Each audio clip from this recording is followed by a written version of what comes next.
Continuamos con las arterias y las venas, que, como dice acá la pared, son órganos huecos típicos, ¿sí? Una cavidad revestida por una pared. Y esa pared va a tener, como en otros órganos huecos, varias capas. En el caso de las arterias y las venas, hay tres capas que se llaman túnica íntima, túnica media y túnica adventicia. La túnica adventicia es el mismo tipo de túnica que ya vimos en otros órganos, como en la tráquea y el esófago y otros que vamos a ver más adelante, que es simplemente un tejido conectivo laxo que pega este órgano a las estructuras de la región en que el órgano se encuentra. La túnica media es la que contiene músculo liso en disposición circular. Recuerden que siempre que hablamos del tejido muscular, como de muchos otros, pero en el caso del músculo es más importante todavía, no alcanza con decir que hay músculo o que hay músculo de cierto tipo, sino que además importa la disposición de las células musculares, porque no es lo mismo que las células se dispongan a lo largo del órgano, en cuyo caso cuando se contraen van a cortar ese órgano, que cuando las células se disponen en forma circular, que al contraerse van a producir una reducción del calibre del órgano. En el caso de las arterias y las venas, en la túnica media, el músculo liso está dispuesto en forma circular. A veces se describe como que es una especie de hélice con un paso de hélice muy pequeño, pero está muy bien decir que es la aproximación es muy buena si decimos que el músculo se dispone en forma circular. Con esto las arterias y venas pueden regular un poco el calibre de la luz. En el caso de las arterias, en la túnica media, además hay abundante material elástico. Y por último, la túnica íntima, que es la que da a la luz, va a estar formada por una capa de células epiteliales planas, que se llama endotelio, y un tejido conectivo subendotelial, que es en general bastante escaso. El endotelio que se encuentra en esta túnica íntima es un tejido muy importante que cumple muchas funciones, tanto de secreción de sustancias hacia la sangre como hacia la túnica media. Entonces, ciertas sustancias que el endotelio de la túnica media libera van a tener acción en el nivel de contracción del músculo liso y por lo tanto van a regular el tamaño de la luz del vaso. Además, este endotelio es un tejido que puede soportar estar en contacto con la sangre sin que la sangre coagule, porque luego en la mayoría de los otros superficies o tejidos, cuando la sangre se enfrenta con otras superficies o tejidos distintos al endotelio, se produce la coagulación. Entonces, este endotelio es importante dentro de las arterias y de las venas, pero también dentro de los capilares y dentro de las cavidades del corazón. Forma un revestimiento continuo en todo el sistema cardiovascular sanguíneo.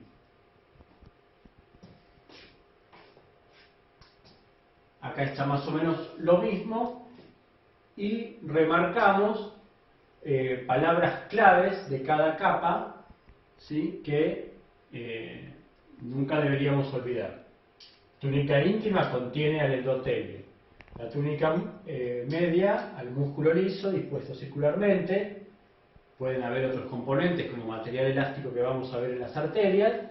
Y la adventicia, tejido conectivo laxo. Lo que me importa de la adventicia es que lo relacionemos con las túnicas adventicias que aparecen en cualquier otro órgano. Es lo mismo.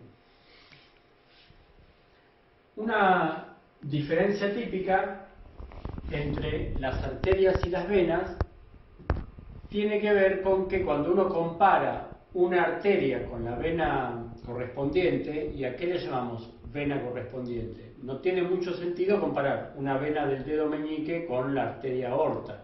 Uno compara arterias que acompañan en recorrido a las venas. Cuando uno compara, por ejemplo, la arteria radial con la vena radial, se encuentra que la pared de la arteria es más fuerte y más elástica que la pared de la vena correspondiente.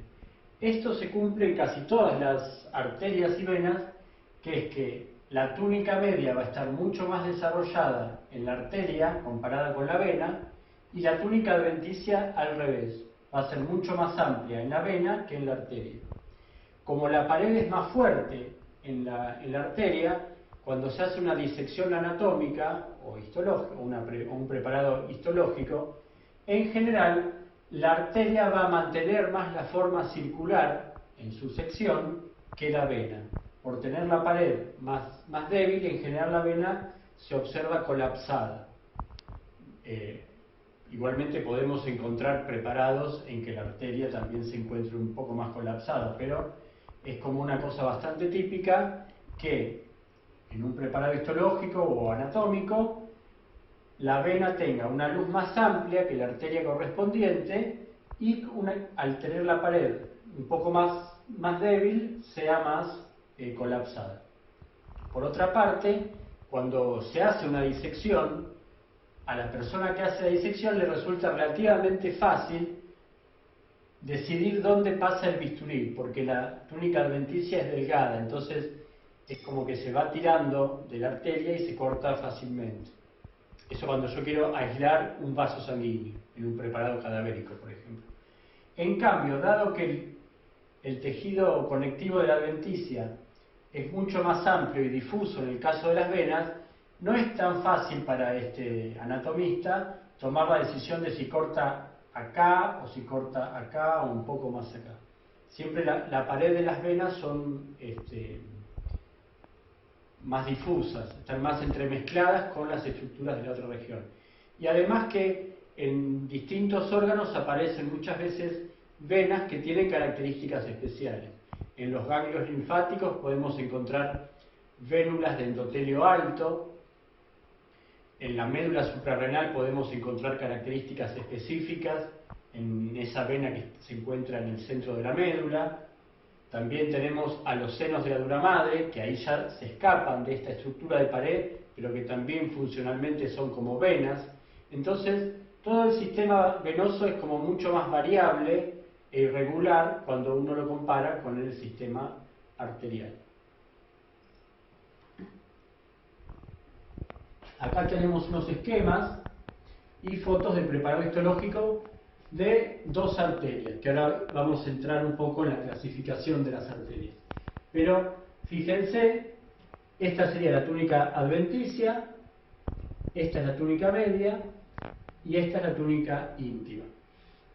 Lo que está representado son distintos componentes típicos del tejido conectivo, que incluso si las arterias o las venas son muy grandes, tienen vasos y nervios que las sirven. Entonces se hablará de vasa vasorum o nervi vasorum, que son los vasos y los nervios que irrigan a esa pared o que inervan a la pared de la arteria, porque cuando la pared es muy gruesa necesita muchos nutrientes.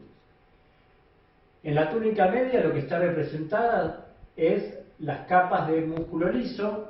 Hay arterias más grandes y más pequeñas que van a tener más o menos capas de músculo liso, y también en amarillo está representado el material elástico.